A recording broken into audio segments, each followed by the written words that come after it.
Hi hello నమస్తే అండి. Welcome to Ragini vlogs. అందరూ ఎలా ఉన్నారు? బాగున్నారండి?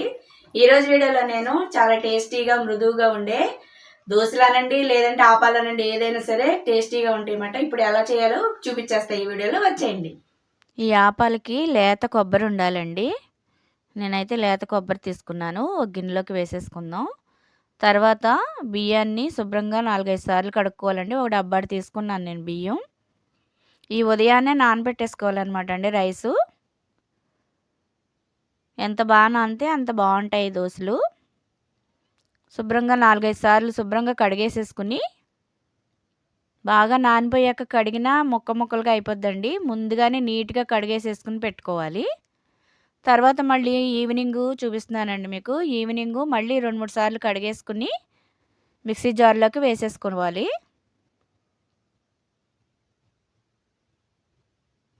బియ్యాన్ని మిక్సీ జార్లోకి వేసేసుకుని దానిలోకి మనం 1 కప్పు రైస్ తీసుకోవాలండి.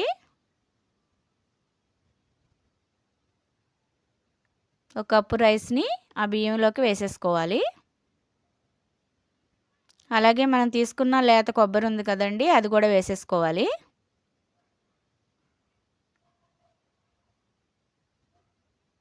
అలాగే 1 స్పూన్ షుగర్ వేసుకోవాలి.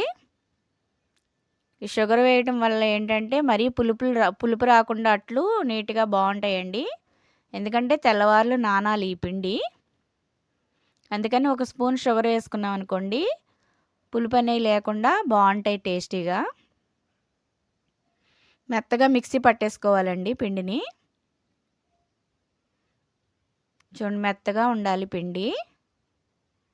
ఇప్పుడు ఈ పిండిని ఒక గిన్నెలోకి తీసేసుకుందామండి. ఇది నైట్ నేను రుబ్బాను అనమాట అండి. మార్నింగ్ బియ్యం నానబెట్టుకుని నైట్కి రుబ్బుకోవాలన్నమాట. తెల్లవార్లు పిండి నానాలన్నమాట. ఒక గిన్నెలోకి వేసుకుని కొంచెం గట్టిగా ఉంటే కనుక కొంచెం వాటర్ పోసుకొని కలిపేసుకోవాలి.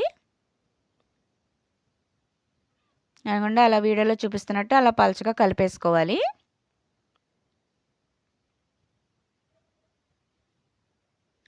అలా కలిపేసుకుని మూత పెట్టేసుకుని నైట్ అంతా నాననివ్వాలండి. 10-12 గంటల వరకు ఈ పిండి అనేది నానితే చాలా బాగా వస్తాయి అన్నమాట ఆపాలు.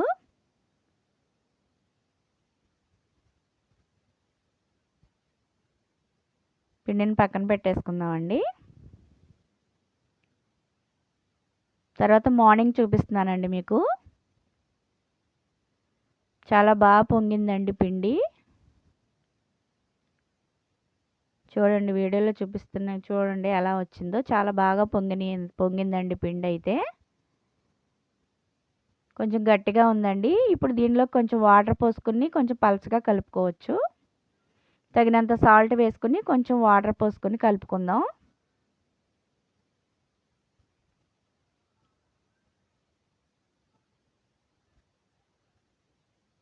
ఇది కలిపేసుకుని పక్కన పెట్టుకుని ఈలోపు పెనం పెట్టుకుందామండి స్టవ్ వెలిగించుకుని. ఎందుకంటే అంత పలచగా ఉండాలి పిండి.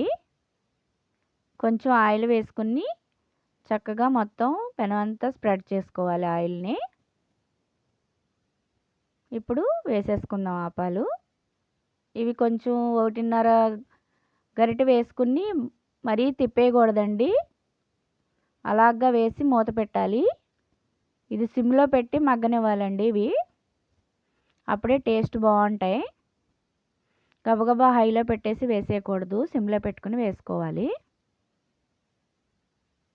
మూత పెట్టుకుని చక్కగా మగ్గనివ్వాలి. అంతేనండి, రెడీ అయిపోయినాయి. మిగతాయి కూడా ఇలాగే వేసేసుకోవాలండి. నా వీడియో ఫస్ట్ టైం చూస్తే సబ్స్క్రైబ్ చేసుకోండి. ఈ వీడియో కనుక నచ్చితే ఒక్క లైక్ ఇవ్వండి.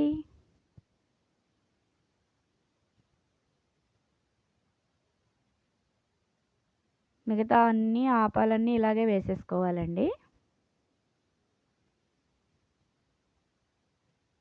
టేస్ట్ అయితే చాలా అంటే చాలా బాగుంటాయండి. మీరు కూడా ట్రై చేసి నచ్చితే కామెంట్ పెట్టండి.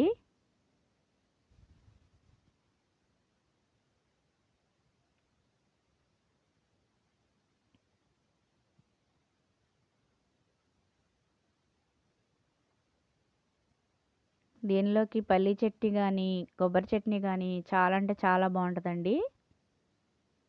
నేను కొబ్బరి పల్లీలు అన్నీ వేసి చేశాను చట్నీ.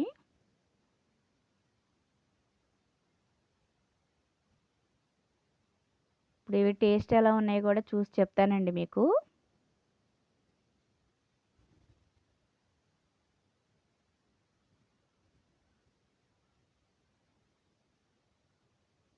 చాలా బాగా వచ్చినాయండి.